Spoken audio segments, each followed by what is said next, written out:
Assalamualaikum warahmatullahi wabarakatuh. Waalaikumsalam warahmatullahi wabarakatuh. Welcome back to my channel, Kopi Mantan. Ketika kopi dan kenangan bertemu dalam kehangatan. Buat kalian yang belum subscribe channel ini, subscribe dulu. Karena subscribe itu gratis guys. Kemudian nyalakan lonceng notifikasinya biar kalian bisa terus update dari channel informasi dari channel ini. Saya mendoakan kalian yang subscribe dan nyalakan notifikasinya, dimudahkan rezekinya, dimudahkan jodohnya, yang lagi sakit diangkat penyakitnya dan diberikan keberkahan hidup. Amin ya rabbal alamin. Oke guys, malam hari ini saya di Kopi Mantan kedatangan my bro, salah satu penikmat kopi ya. Jadi beliau ini salah satu komunitas pecinta kopi di Palu ya. Jadi kalau anak-anak warkop itu tidak asing dengan beliau ini. Satu hari itu bisa beberapa warkop beliau putar-putar ya. Dan ini mungkin warkop terakhir ini malam ya. Malam ini warkop terakhir. Jadi beliau ini adalah Bung Medi Paninco, salah satu senior saya. Dan beliau ini juga salah satu koordinator ya di Dinas Cipta Karya SDA Sulawesi Tengah, yang kebetulan beliau ini paham betul mengenai kondisi sungai, pantai, danau, dan air baku ya. Karena beliau setiap tahun itu selalu mengkoordinir banyak pekerjaan-pekerjaan konstruksi ya di Sulawesi Tengah ini. Oke. Jadi memang saya dengan beliau ini sebenarnya kita satu kantor ya. Jadi setiap pagi itu selalu ada ritual ngopi bareng dulu sebelum memulai aktivitas. Nah ini bro, ini kan kita tahu COVID ya, COVID-19. Tentu banyak juga ya pekerjaan-pekerjaan konstruksi ya, itu juga terdampak dengan COVID ini. Terutama mungkin dari sisi pembiayaannya yang tersedot banyak ke penanganan COVID, mungkin juga pelaksanaan di lapangan. Bagaimana ente melihat situasi? Nah, cuma kalau bicara dampaknya terhadap pekerja langsung di lapangan, sebenarnya tidak ada. Tidak ada pengaruhnya. Tidak ada. Ya. Malahan teman-teman di daerah itu, tukang buruh itu mau bilang kena COVID juga tidak ada. Tidak ada. Cuma mungkin gemanya ini kan di dalam kota saja. Ya. Dalam kota. Cuma mungkin mobilitas ya, keluar masuk. Misalnya kalau ada pekerjaan di Poso atau di Ampana, mobilitas ke sana kemari untuk kalau pengawasan ini agak susah kalau gitu kan. Teman-teman dari dinas ini kan biasa turun ke lapangan. Biasa kendalanya di lapangan ini harus rapid masuk ya. Keluar kota masuk dalam itu kan ada pemeriksaan. Ya, ada pemeriksaan. Memang justru malah nampaknya dengan potongan anggaran fisik dari ke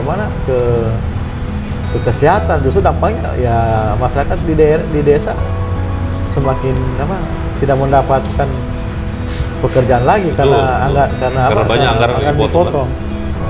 Jadi sebelum kita lanjut, kopinya sudah datang. Minum dulu. Seperti biasa, tutorial garo kopi. Jadi kalau anak cucu saya bilang, kalau ente garo kopi harus putar searah jarum jam. Jangan ente putar kiri. Kalau ente lain dirasa. Kalau ente putar kanan, lain putar kiri lain rasanya. Yang top itu putar kanan, searah jarum jam. Ini afdol ini. Ente punya ente harus garau lagi karena lihat sudah mulai agak mengendap dia punya, ya kan?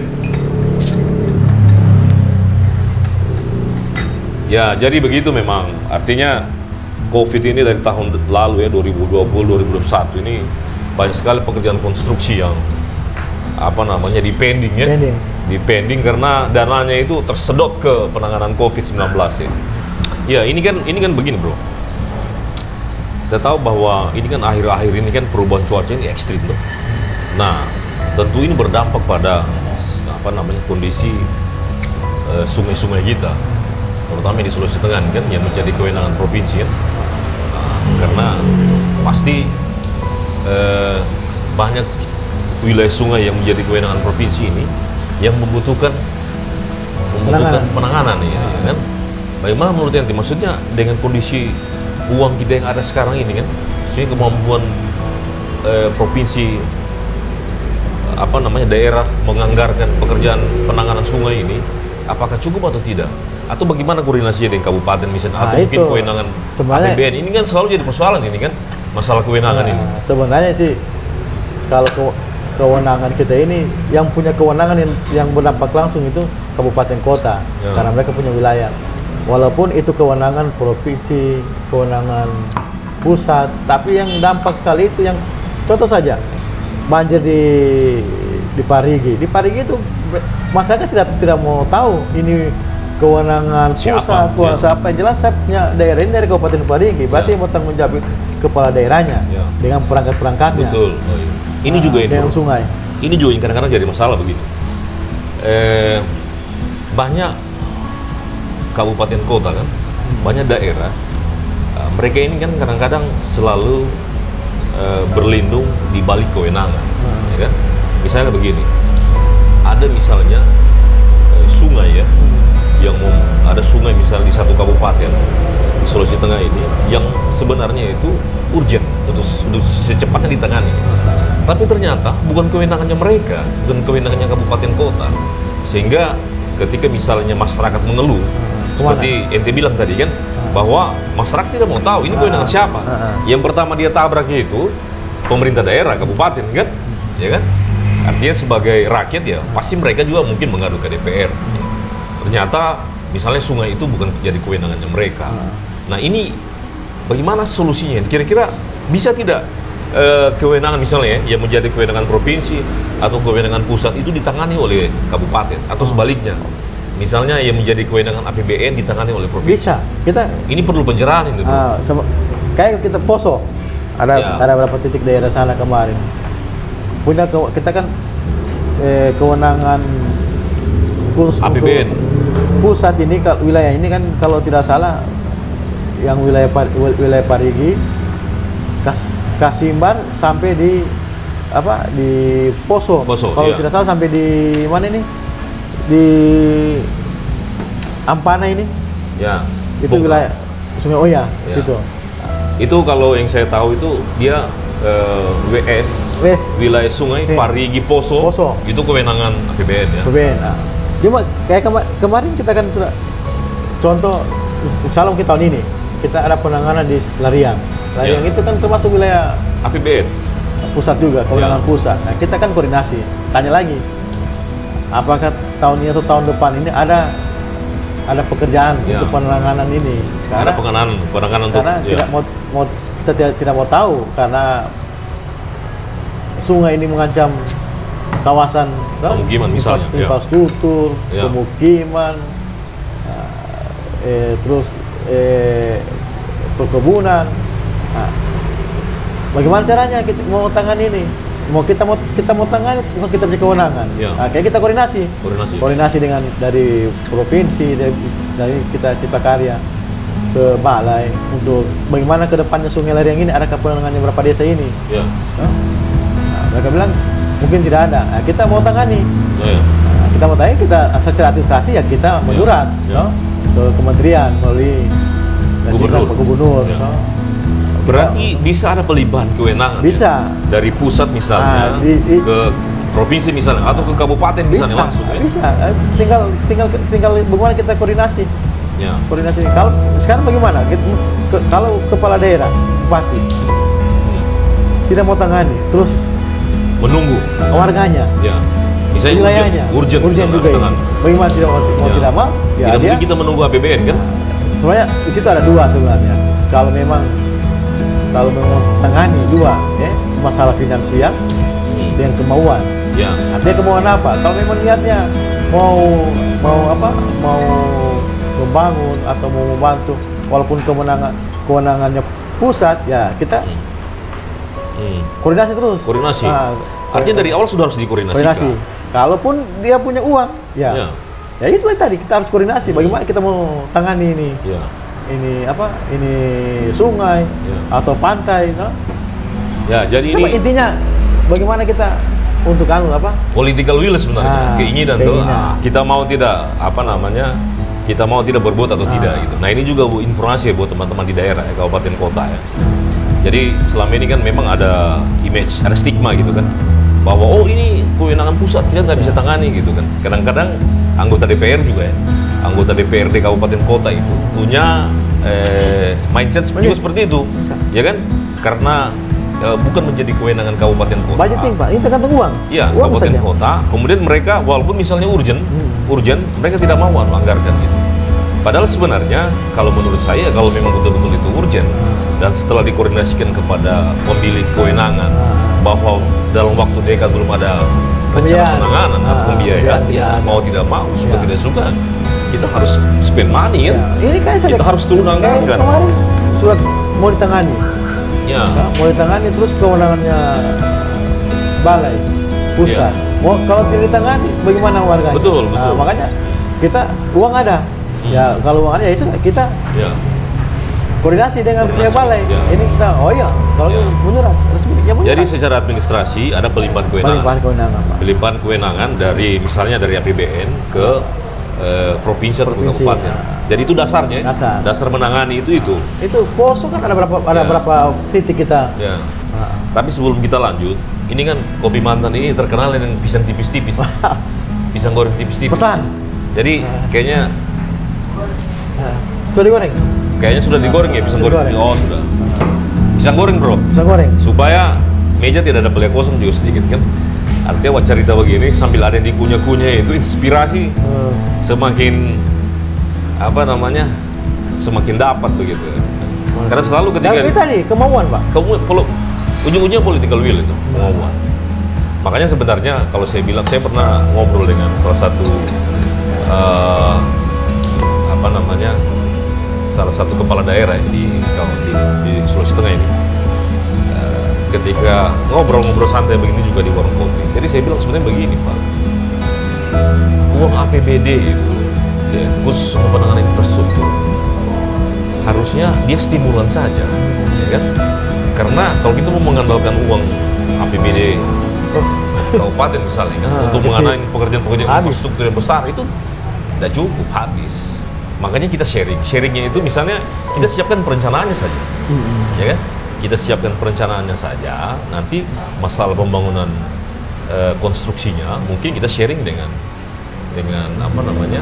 provinsi atau pusat kan. Dan ini kan persoalan political will, mau tidak berbuat. Terus sekarang kan banyak bantuan dana kalau urusan dengan jalan untuk daerah-daerah. Yang penting itu data. Silakan. Nah ini sudah datang ini. Ini pisang goreng tipis-tipis ya. Harus jatuh. Ini pisang goreng, dia bukan pisang pagata, tapi pisang raja.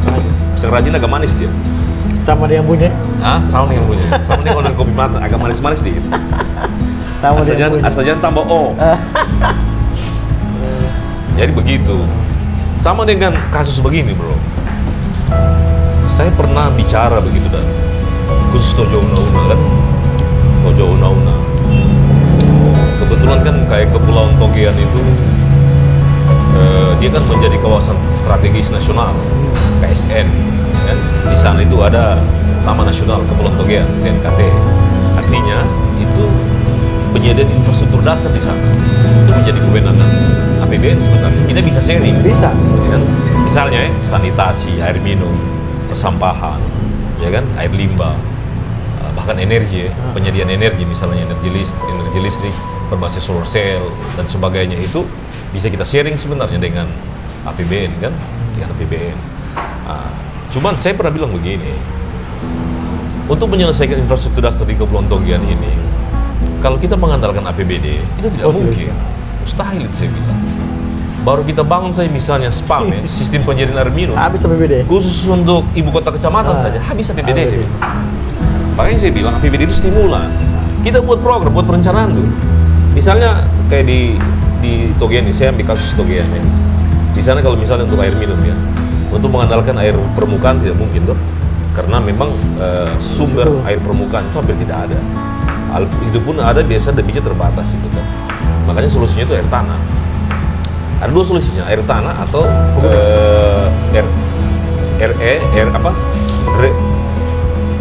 RO water sea, air laut.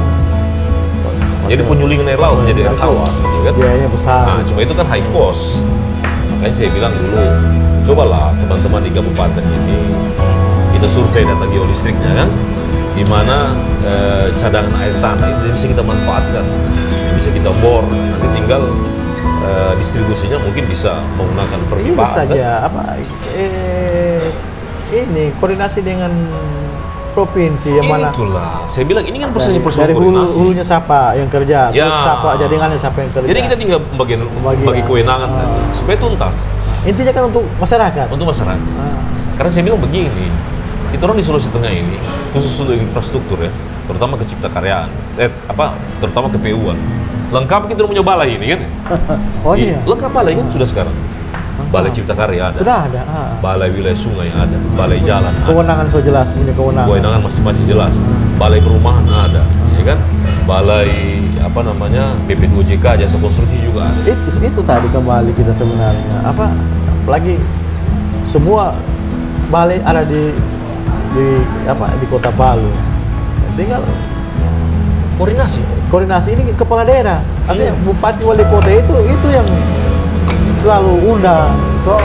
Saya yakin juga kalau bupati yang datang sama kepala balai, Oh iyalah. artinya pasti mereka perhatikan, ya kan? Ya untuk apa kantor mereka ada di sini kalau tidak memang Itulah. untuk urus daerah kita. Ini kan perpanjangan tangan kementerian. Kalau mereka memang tidak mau urus daerah kita, nggak mungkin mereka buka kantor di sini. Itulah. Ini kadang-kadang juga teman-teman di kabupaten, terutama. Cuma itu tadi, Pak. Bagaimana kesiapan kita di OPD? Toh, OPD itu kalau memang bergerak cepat, jangan menunggu bola. Saya mau bangun ini, siapa yang saya mau hubungi ini? Ya. Tapi jangan lupa kita dengan data. Yang datang. Itu karena semua pekerjaan itu data, Pak. Datang. Dan kalau perlu nggak bisa. mungkin, memang biasanya kan kalau kita sharing. sharing perencanaan kita bikin. Jadi sharing kita perencanaan di daerah, bangun apa? Fisik kita bisa Juga ke balai ya. ke balai. Atau ke provinsi misalnya. Jadi koordinasi. Semua ini kan untuk kita tarik kembalinya kesejahteraan masyarakat. Ya. Jangan hal lain. Semua masyarakat kita urus. Nah ini juga mungkin masukan ya. Ini kan kemarin habis pilkada kan. Artinya ada beberapa kabupaten ini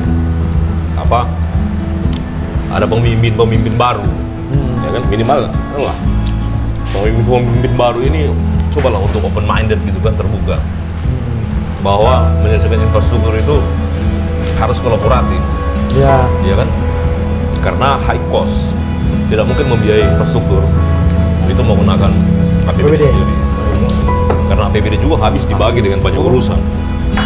Apalagi COVID sekarang kan, pasti mungkin berapa persen dari total APBD itu tersedot ke penanganan COVID ini. Pengamalan jaringan masyarakat juga. Ya. Makan pisang dulu. Sambal terasi.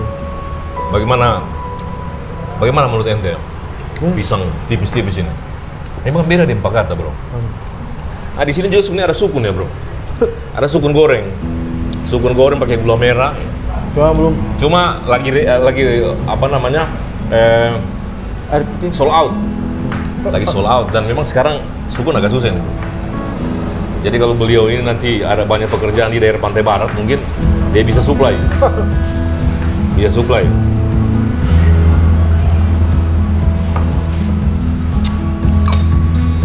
Tahun ini banyak pekerjaan, bro. Di Bahannya. khusus untuk penanganan sungai banyak ya, Itu kan untuk kemasyarakatan. untuk masyarakat. Saya lihat juga teman-teman di legislatif ya, di DPRD tingkat 1 itu juga banyak concern ke penanganan sungai ya. Sungai. Jadi ada dana-dana aspirasi yang diarahkan Pokir, ya, pokir. yang diarahkan untuk penanganan sungai, maka- sungai dan pantai. Iya. Kami kemarin habis reses kemarin. Ya. Reses. Jadi menampung aspirasi masyarakat. Ya karena mereka kan punya budgeting. Betul. Toh? Ya. Kita di dinas data. Ya. Cuma kalau saya lihat kan kelemahan di sungai ini ya, memang susah juga ya. Kalau kita mau membangun database misalnya, database program. Kalau di kementerian itu istilahnya baseline, ya, baseline program. Karena kondisi existing sungai itu kan terus berubah, iya kan? Jadi mungkin misalnya data kita ambil tahun ini gitu, tahun depan itu sudah pasti Jangan berubah. tahun depan, 2-3 hari Ya, baru. sudah berubah. Apalagi kalau berubah. kondisi cuaca ekstrim kan, existingnya pasti Nah, berubah. jadi makanya itu yang kita ini kayak stimulan tadi, yang mana yang rusak Ya, kita kerja. Artinya tidak secara menyeluruh ya. alur sungai kita mau ini ya. Jadi dia per segmen, ya, Per parsial segmen. begitu dia. Nah, yang mana yang betul yang membahayakan, Ya, ya itu kita kerja. Ya tergantung dari kemampuan keuangan. betul.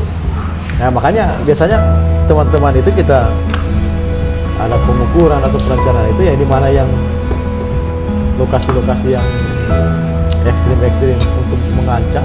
Ya, itu yang kita tangani duluan. tangani duluan. Jadi ada skala prioritas ya. Skala prioritas. Yang urgent itu Iya. kita tangani. Nah, ini teman-teman juga ya perlu Minum. apa namanya? Ini informasi juga bahwa khusus provinsi sendiri ya, Provinsi Sulawesi Tengah itu kewenangan wilayah sungai itu ada 6 apa? Yang pertama itu WS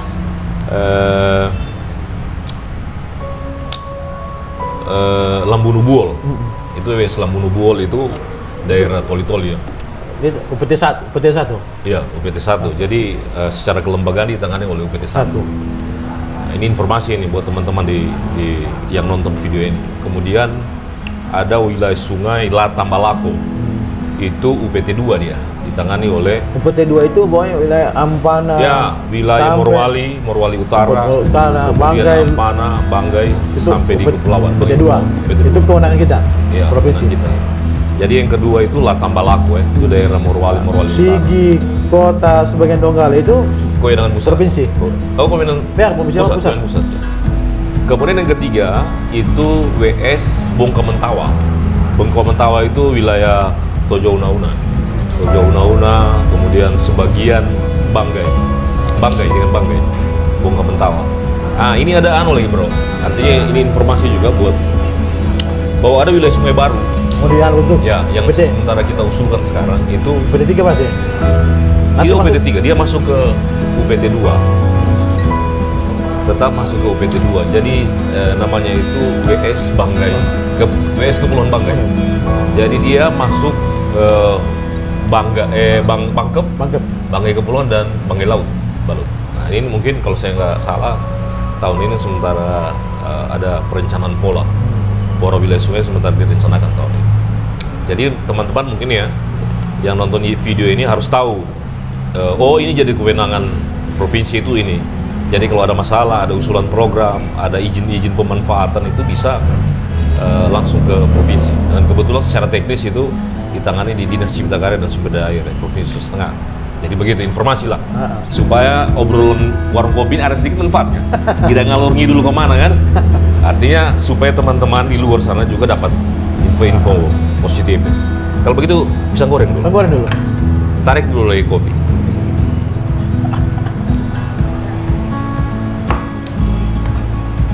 Memang kalau di warung kopi ini orang bilang, kalau saya bilang warung kopi itu ruang bebas. Apa? Ruang bebas. Apa saja bisa kita bicarakan di warung kopi. DPR 33? Betul. Bahkan orang bisa eksekusi miliaran rupiah bisa? itu di warung kopi. Ratusan juta sampai miliaran. Walaupun biasanya cuma dapat dengar juga. Ya kan? Baca cerita miliar. Bayar dulu. Sahabat bayar dulu. Ya kan? Sahabat ya, bawa ketemu orang di belakang. Nah itu uniknya sebenarnya warung kopi. Karena kalau menurut saya warung kopi ini sudah bukan hanya tempat makan Bukan, atau tempat sudah, Pak. minum, tapi tempat refreshing. Refreshing. Ya kan? Ada masalah. Ya, orang kadang kalau Masalah pribadi. betul, sumpur arah di rumah, datang ke warung kopi, baca cerita, Baca cerita. ngobrol, ini kayak begini-begini kan. Kadang-kadang juga kita orang dapat rezeki di warung kopi, iya. ketemu, Minimal dibayarkan kopi. betul, ketemu orang, dapat objekan kan, dapat bisnis, dapat ini kan ya. Itu sebenarnya. Jadi memang kalau di Palu ini fungsi warung kopi sangat vital. Pertemanan itu. Betul. Jadi warung kopi itu sebenarnya ekspresi pertemanan. Karena kalau kita sudah masuk di warung kopi, Semua teman. strata Keluarga. sosial Hilang. hilangkan dulu. Ente yang pejabat, Tidak ada. masuk di warung kopi tetap sama-sama penikmat kopi. Tidak ada lagi bilang ente pejabat, ente bukan pejabat, ente dari mana saja. Ketika masuk warung kopi, Sama statusnya, sama-sama penikmat kopi kan. Nah, ini unik. sama-sama juga satu gelas 12.000. Sama-sama 12.000. Nah. Jadi tidak ada ente hatta pejabat terus DP harga 22.000. Tidak ada. Tetap 12.000. Cuma kalau pejabat rasa-rasa juga. Iya. Kalau masuk begini, ente lihat juga kali ada sayap apa bayarkan tuh. Nah ini nanti kita bilang, kalau dari warung kopi, aduh, Pak Ipulu Raja itu bakal dia bayarkan kita orang tidak kan? Nah, Warungnya di mobil yang sering ceritakan. betul. Jadi ini juga uniknya warung kopi ini. Uniknya warung kopi ini kadang-kadang ya ada positifnya, ada negatifnya juga, ya kan? Cuma bagusnya warung kopi ini godaan harim-harim kecil. Tidak. Persoalan situ habis di situ, Pak. Habis itu. Ya. Kalau kita orang ke kafe, ya kan, ke apa namanya, ke kafe itu kan selalu banyak harim-harim apa yang datang kan. Kalau di warung kopi ini raja semua banyak, iya. banyak orang tua banyak, iya kan? Kalau anaknya itu aman itu. Aman. Terus Jadi apa? kalau orang bilang ini mai tua ini, dorong rasa lebih aman, dorong rasa kita orang ke warung kopi, ya kan? Daripada kemana ente ke kafe Iya, misalnya kan? Jadi begitu. Jadi biarkan saya sampai berjam-jam diam ya. Betul. Jadi dorong lebih sudahlah ke warung kopi kan, ya kan? Dan hobi warung kopi ini lebih bagus sebenarnya dan lebih aman. Budgetnya Steril. juga steril, budget juga tidak terlalu besar, ya kan? Daripada ada yang hobi, coba itu kameramen itu tutup, dia nanti dipotong bro. Jadi begitu bro. Oke guys, saya kira cukup sudah ya obrolan kita malam hari ini. Saya pikir cukup informatif ya buat kalian semua yang mungkin bertanya-tanya ya tentang bagaimana sih sebenarnya penanganan Gambaran kecil saja. ya Pak. konstruksi terutama untuk khusus penanganan sungai ya di Sulawesi Tengah ini ya. Seperti apa? Seperti tadi informasinya, obrolannya mungkin mudah-mudahan ada yang bisa dipetik lah, bisa diambil dari obrolan kita di malam hari ini. Oke guys, sekali lagi buat kalian yang belum subscribe dulu karena subscribe itu gratis dan saya doakan kalian yang subscribe Kopi mantap. dimudahkan rezekinya, diberikan kesehatan dan diberi keberkahan hidup. Amin. Karena subscribe itu gratis dan jangan lupa ke Kopi Mantan ya, warung kopi Kopi Mantan ketika kopi dan kenangan bertemu dalam kehangatan, tepatnya di Jalan Dewi Sartika depan Bank BTN. Oke, see you guys in the other video, di video-video berikutnya.